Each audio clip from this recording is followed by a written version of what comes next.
చెప్పేటువంటి మాట, వాటిని విని నేర్చుకొని వాటిని అనుసరించి నడవండి.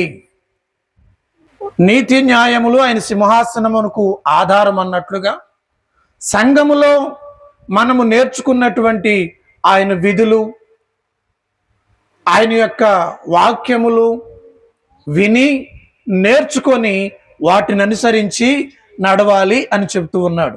మన దేవుడైన యెహోవా హోరేబులో ఎవరితో నిబంధన చేశాడంట? మనతో. ఇశ్రాయేలీలందరినీ పిలిపించి వారికి చెప్తూ ఉన్నాడు, మీ వినికిడిలో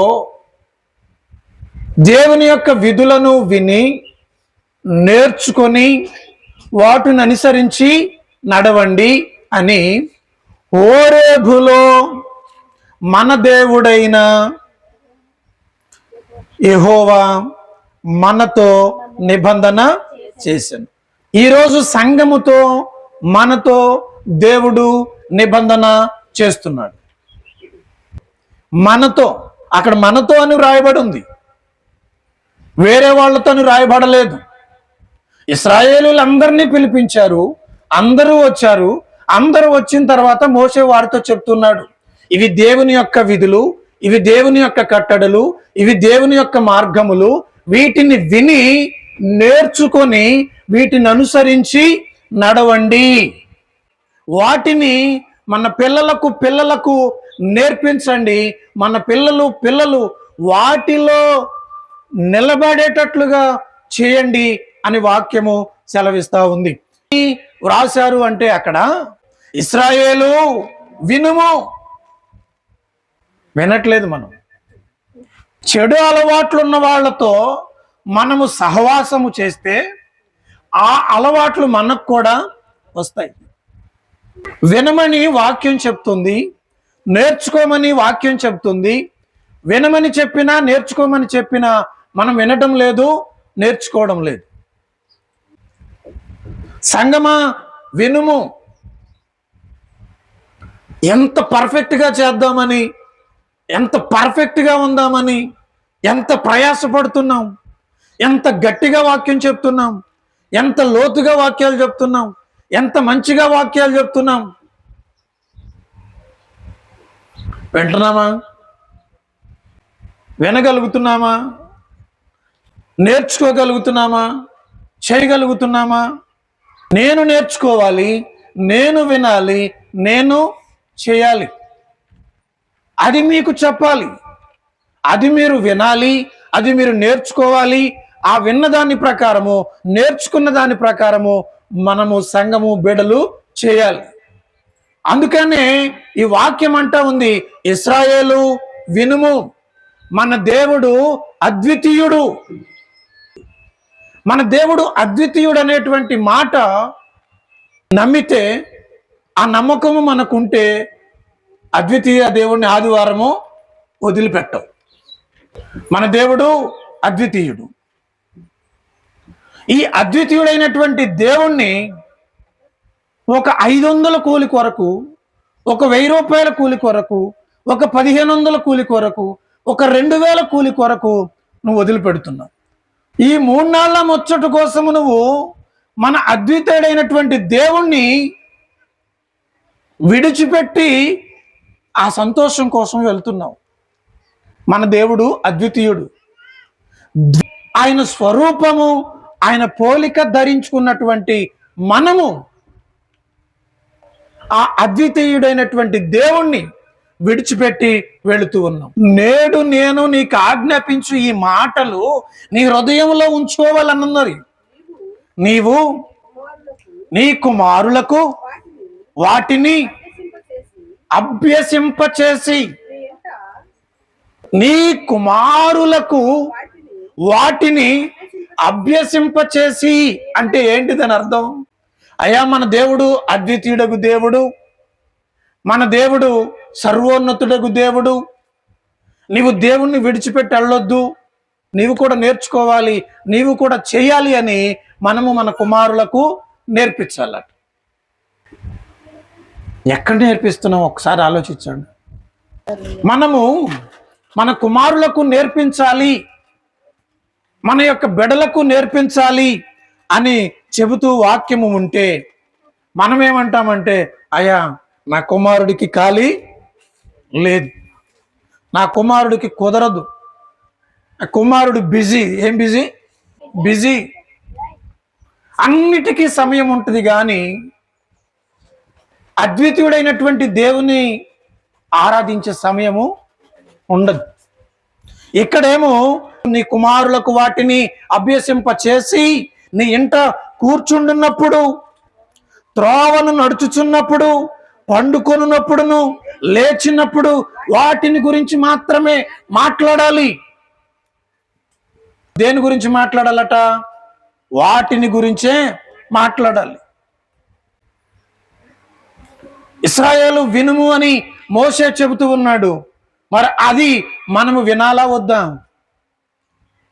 వింటేనే నేర్చుకుంటాం. ఇప్పుడు పిల్లలు ఉన్నారు, వారిని గవర్నమెంట్ స్కూల్లో జాయిన్ చేస్తారా లేదా మంచి ప్రైవేట్ స్కూల్లో జాయిన్ చేస్తారా? లేదమ్మా. గుడి విషయానికి వస్తేనేమో ఇది మన తాతలు కట్టింది, తండ్రులు కట్టింది, ముత్తాతలు కట్టింది, ఇక్కడే నేర్చుకోవాలన్నారు, ఎక్కడే వినాలి, ఎక్కడే నేర్చుకోవాలి, ఎక్కడే ఉండాలంటావు కదా.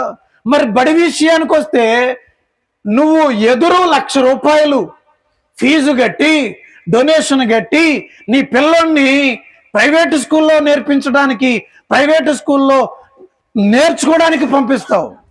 మరి గుడి విషయానికి వచ్చేసరికి ఆ నీతి న్యాయాలేమి అనుసరించం, కనీసం నేర్చుకోవడానికి ప్రయత్నము చేయం. బడి విషయంలో ఆలోచిస్తావు, ఇంకేదైనా విషయంలో ఆలోచిస్తావు. మంచి స్కూల్లో చేర్పించాలి. మంచి స్కూల్లో చేర్పించాలంటే వాడు నీకు ఎదురివ్వడు, నువ్వే ఎదురుగా కట్టి, నువ్వే 1,00,000 అడ్మిషన్ ఫీజు కట్టి, నువ్వు బస్సు ఫీజు కట్టి, వారికి ఒక మంచి యూనిఫామ్ కొని, మంచి బ్యాగ్ కొని, మంచి పుస్తకాలు కొని, కరెక్ట్ టైంకి బస్సు ఎక్కిస్తావు, కరెక్ట్ టైంకి బస్సు ఎక్కిస్తావు. మరి మన దేవుడు ప్రైవేట్ స్కూల్ అంత వాల్యూ చేయడా? అద్వితీయుడకు దేవుడని వ్రాయబడి ఉంది కదా. అద్వితీయుడైనటువంటి దేవుడైతే నువ్వేం వింటున్నావు, మనమేం వింటున్నాం, మనమేం నేర్చుకుంటున్నాం? పూర్ణ శక్తితో దేవుణ్ణి ప్రేమించు అంటే మంచి ఉన్నతమైన చదువు కోసం రాష్ట్రాలు దాటి పంపిస్తావు. మరి మంచి గుడి దగ్గరకు ఎందుకు పంపించావు? మంచి గుడిలోకి ఎందుకు రావు? మంచి గుడిని ఎందుకు వెతకవు? అంటే మనకి అప్పుడు అక్కడ నీతి న్యాయాలు ఉండవు. నీతి న్యాయాలు అనుసరించే వారిగా అక్కడ మనము ఉండం. అందుకనే మోషే ఇశ్రాయేలీలందరినీ పిలిపించి వాళ్ళందరితో హోరేబులో చేసినటువంటి నిబంధన గుర్తు చేస్తూ ఉన్నాడు. ఆ నిబంధన ఇదే, వినండి, నేర్చుకోండి, దాని ప్రకారము చేయండి. నువ్వు దాటి వెళ్ళడానికి లేదు. దేవుని వాక్యము, పరిశుద్ధాత్మ శక్తి, దేవుని యొక్క నడిపింపు, ఉన్నతమైనటువంటి నీతి న్యాయాలు, అందరినీ ప్రేమించి అందరినీ ఆదరించే దేవుని యొక్క కట్టడలు, విధులు, న్యాయాలు ఎక్కడుంటే మీరు అక్కడికి వెళ్ళండి, నేర్చుకోండి, వినండి, వాటిని అనుసరించి నడవండి. నాదే గొప్పది, నాదే గొప్పది అంటానికి లేదు.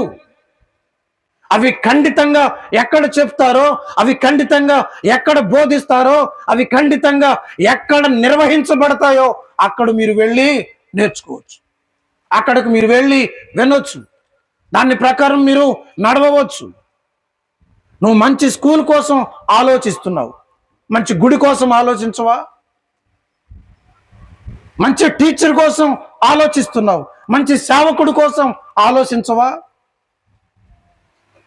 దీనిలో ఉన్న వాక్యాలు ఉన్నవి ఉన్నట్టు చెప్పే వారి కొరకు నువ్వు ఒకసారి ఆలోచించవా? అద్వితీయుడైనటువంటి దేవుణ్ణి విడిచిపెడుతున్నావు. నేర్చుకోవట్లేదు, వినట్లేదు. ఖాళీ ఉండదని చెప్తున్నావు. ఎవరికి చెప్తున్నావు? దేవునికి చెప్తున్నావు ఖాళీ ఉండదని. ఈరోజు నీకు ఖాళీ లేకపోతే ఆ రాకడ దినాలలో దేవునికి కూడా ఖాళీ ఉండదు.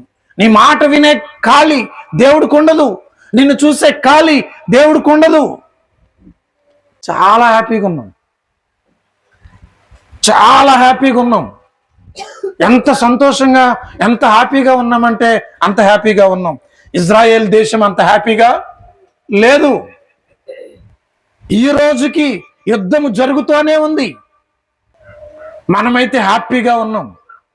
అద్వితీయుడైనటువంటి దేవుణ్ణి విడిచిపెట్టి మనకు నచ్చిన వాటిని వెతుకుతూ, వాటినే వింటూ, వాటినే నేర్చుకుంటూ, వాటి కోసమే వెళుతున్నాం. ఎంతకాలం పరిగెడతావో చెప్పు, ఎంతకాలం పరిగెడతావో పరిగెట్టు. డాక్టర్లు కూడా నీ ప్రాణాన్ని పోకుండా శాశ్వత కాలము కాపాడలేరు.